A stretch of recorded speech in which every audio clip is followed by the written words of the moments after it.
All right, so after you have your 3-inch border measured, then you want to lay your project on top, and you want to double check to make sure, so this is the line that I measured, that it's going to overlap a little bit. Oh, okay, you guys can see that.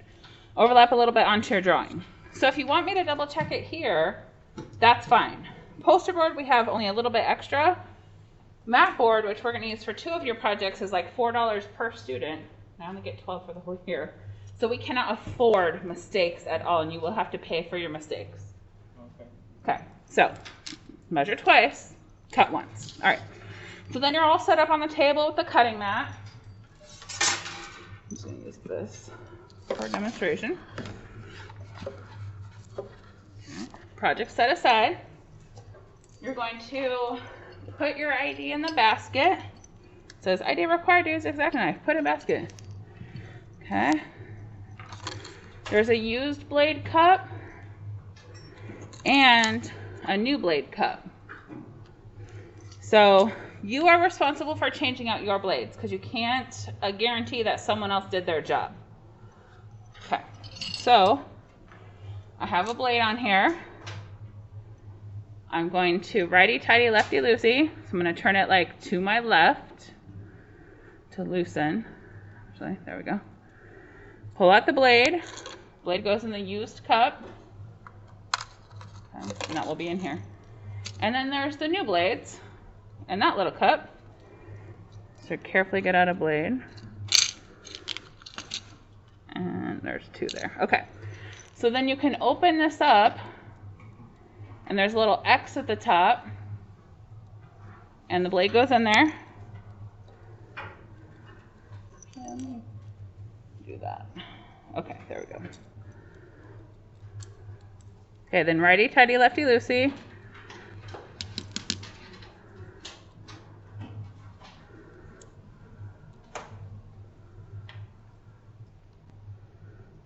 Okay. Let me get this out of the way. So that's going to always be up here.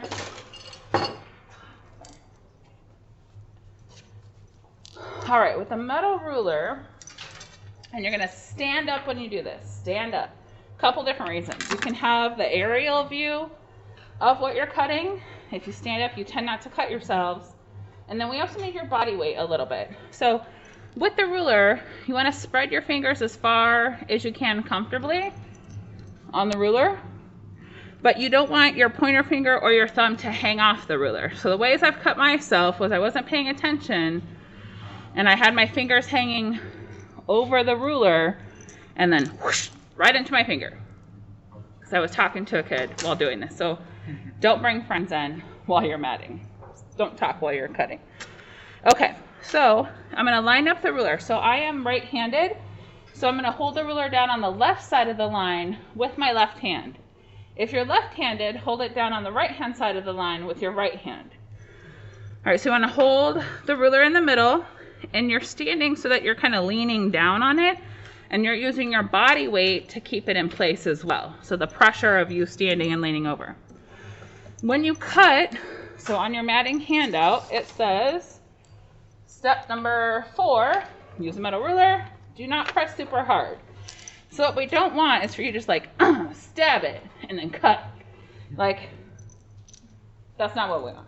You're going to slowly kind of score it or slice through the layers of the mat. So B, it says overcut the corners. So when you cut the corner, I want to like cut a little bit more this way and a little bit more this way so that you have a little X in the corner. And then your corners will come out cleanly. So I'm going to go, well, actually, let me go this way so you guys can see better for the first cut. I'm going to go a little bit above this line, and then when I cut this way, I'll go a little bit above that line. Just a little. Okay. The other thing is that for the X-Acto blades, like this whole side is the blade. The angled side is the blade, but you want to just use the tip of the blade. So you're not cutting it like a steak. You're not trying to slice with the whole thing. You're going to hold it like you would a pencil, and you're going to slice with the tip of the blade. So You're holding it like you would a pencil, so you have ultimate control. All right, so I'm gonna cut. So with the tip of the blade, cut a little bit above the line, slice along the ruler, down a little bit below the line. And then if you don't trust your fine motor skills, you can just keep slicing along and don't move the ruler. For some people, once you make the first slice, you can kind of see it. And some people like to just get the tip of the blade in the groove and then slice through. So it kind of depends on how you like to work. You can feel it once it goes through. So I score through at least like 3 or 4 times to make sure it's a good solid cut. And when you slice through the last layer, it becomes easier. So you can actually like feel it. It becomes smooth like butter. Smooth like butter. Okay. So move the mat, not your body. Make sure your body is comfortable and you're standing. Blood tends not to happen when you're standing. And then you want to double check your fingers. Make sure that they're not hanging off of the ruler. Double check. Okay. So if it's not a clean cut, do another score. You're going to slice all the way around. I personally just like to use the ruler for the first cut, but it's totally up to you. Some people find it easier to use the ruler the whole time.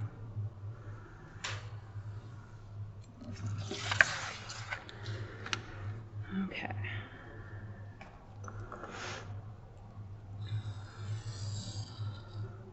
Okay.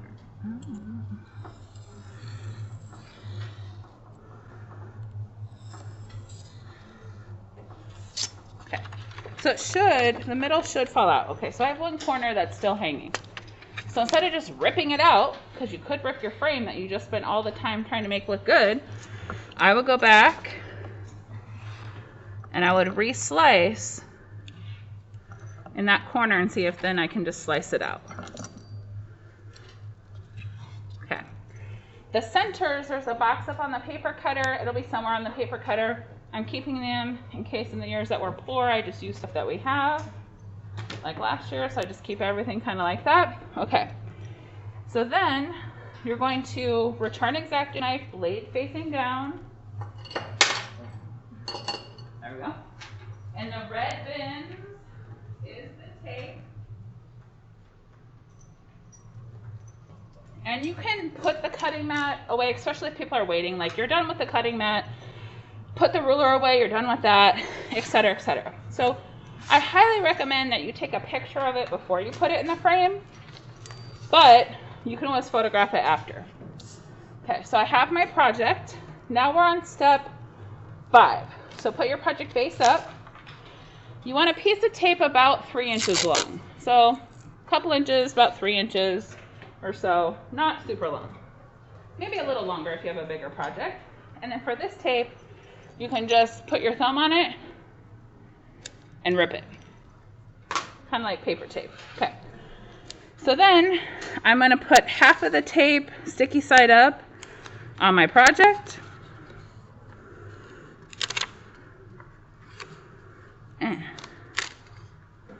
Sorry, I already had like sticky tape on this one. Okay. So half of it is on my project, tape down there, the other half is sticking up. Then I'm going to take my frame, so I can still see my pencil lines where I measured. That's the back side. I'm going to line it up with my project itself, and I'm double checking before I'm like, yes, this is good. I want to make sure I don't see any of the border. It's not like that where I can see border happening.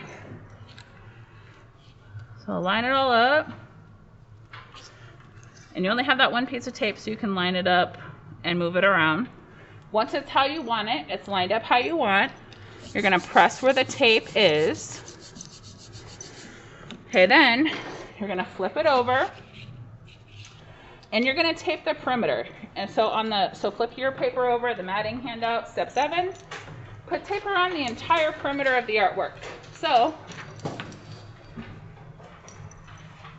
I kind of hold up the tape. I measure the tape for just a little bit longer than the length of the side. Rip it. tape it, and then press on the tape. For some reason, about 5 years ago, people stopped pressing on the tape. Oh, that's not this one, that's this one. So people will turn in a project and it has tape on it, but then it falls right out of the frame when I pick it up because I didn't press on the tape. I was like, what's wrong with these people? So I want tape all the way around. This tape is not that expensive. People are like, oh, I'll just tape the corners. Nope. I want it taped all the way around. So we're using masking tape because in the event that you want to cut it out of the frame, we can just use an X-Acto knife and slice it right out of the frame. So let's say later on your parents are like, we love this. We're going to professionally frame my student's amazing piece of art. Well, it can just get cut out of this frame. All right, so when you're done, what do you put on the back? Name and period. All right, good job. So you want name and period on the back somewhere. It can be on the mat. It can be on the artwork. So that after the art show, we know who it goes back to. Really, that's why. And so you're finished. There will be a folder that says period 6 fractured value drawing that you can turn it into on Monday. You can cut your frame without your project being done. So the rest of the period, I'm going to cut frames for you.